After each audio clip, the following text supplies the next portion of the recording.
Discerning a vocation, what God has called us to do, what God has created us for, can be confusing. Well, there are many things that God has provided us with that can help us with that discernment. And of course, we're here in a church, so this is where it can begin, by praying, and then also just spending time with the sacraments as well, encountering Jesus in the sacraments and those wonderful gifts that he has given to us. Of course, there's reading scripture as well. Jesus speaks to us through the Holy Scriptures, the Bible, and that can be a way of him guiding us and letting us know what he has created us to do.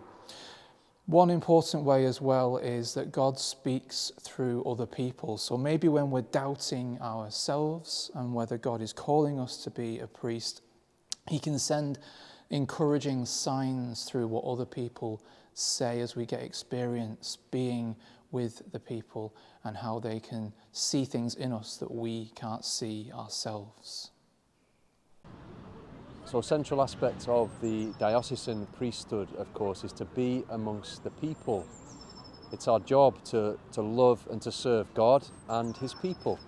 And now we don't always know when we're discerning how we're perceived by the people of God and what we mean to them and how they have valued the priesthood in their lives.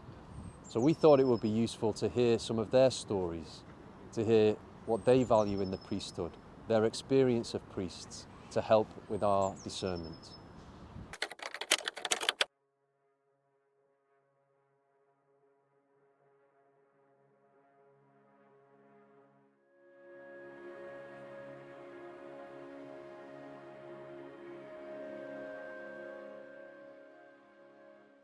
A parish priest does 1,000 things. They celebrate daily mass, hear confessions, provide a spiritual direction, visit the sick in hospitals and in nursing homes, teach catechism, baptize, witness marriage, perform funerals, attend meetings and trainings.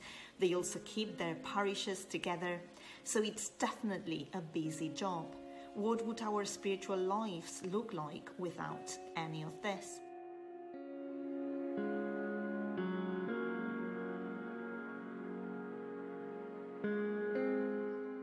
For me, a priest ought to be part of this world so as to understand the context in which we're all currently living. And then someone who is able to offer an insight to help me navigate my path to God. By my late teens and early 20s, I had achieved what most young boys can only dream about. I was playing professional football in the Premier League and international football for my country. On the outside, it looked like I had it all. Yet, the more I achieved in my career, the unhappier I'd found myself becoming internally. I'd even started drifting away from my Catholic faith, which had been so important to me growing up as a young boy. Yet it was around this time that through God's grace and divine providence, I met some really good and faithful Catholic priests who helped guide me back to what was ultimately the most important thing, and that was my relationship with Jesus through his sacraments found in the Catholic Church.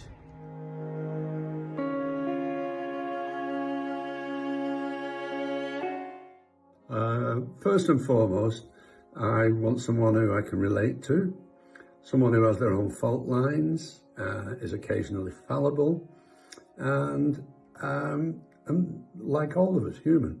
They are individuals that you can speak to, you can have a chat to, open and honest, within the four walls that you're speaking, whether that's in the confessional box, obviously, or over a cup of coffee. And also, if you have any burning questions, for example, and I have done, whether you question your faith, and the priests that I've asked in the past have answered the same. Yes, you do question your faith. But the priests that I know have become friends, and I know I can go up to them at any time and have a conversation with them and a chat.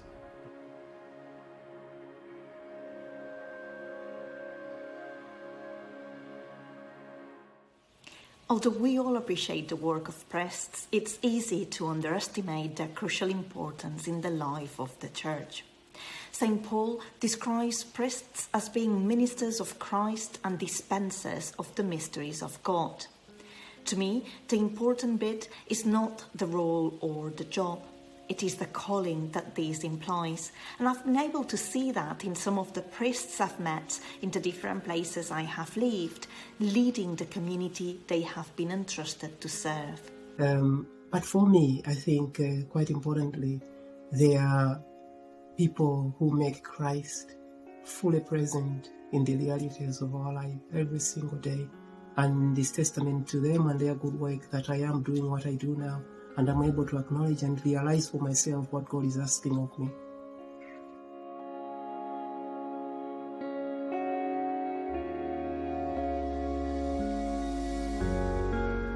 The priesthood means to me, I suppose, that it's somebody who is representative of Christ, somebody who is completely non-judgmental, who, despite what I may say in confession, it never alters how they are, and they're always there.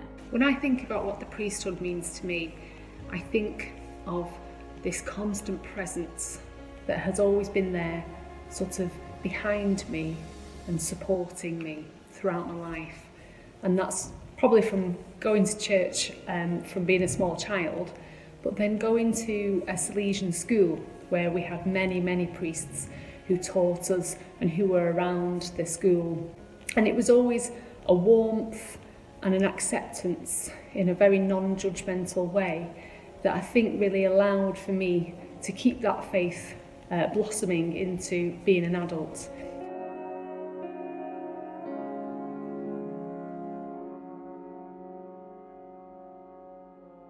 When I was in a very low moment of my life, when my father died, I got the entire support from a particular priest in my parish who made my faith as strong as it is today.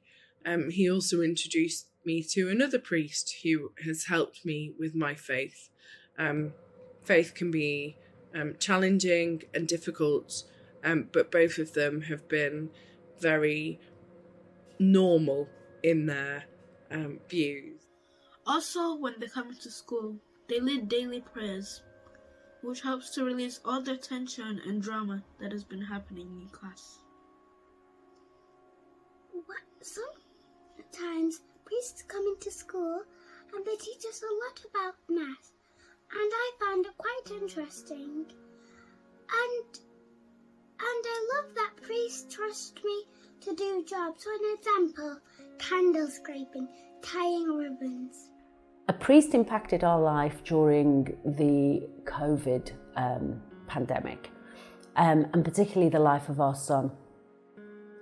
They got him involved in supporting with filming and editing Mass and putting everything online, creating a YouTube channel.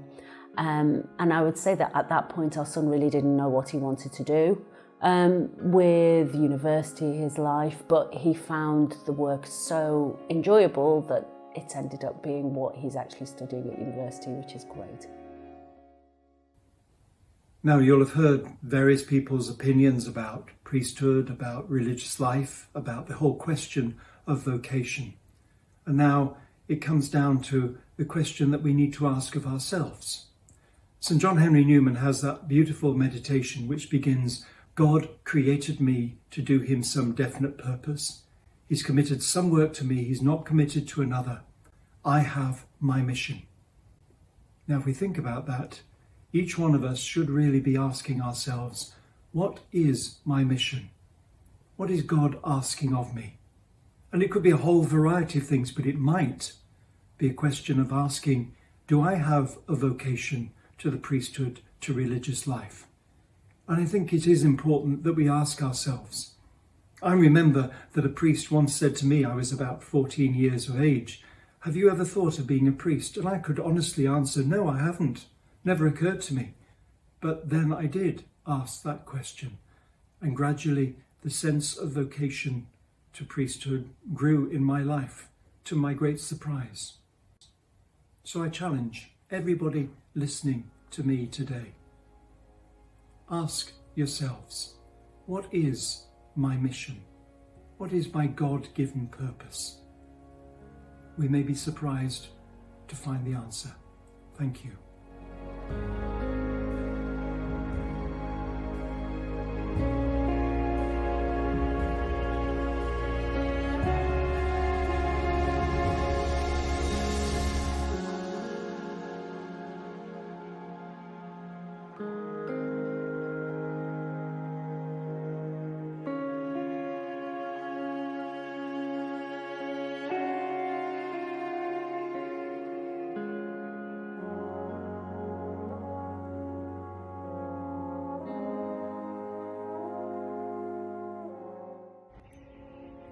I continue to thank God every day for our priests and pray that more men continue to say yes to God's call to priestly life.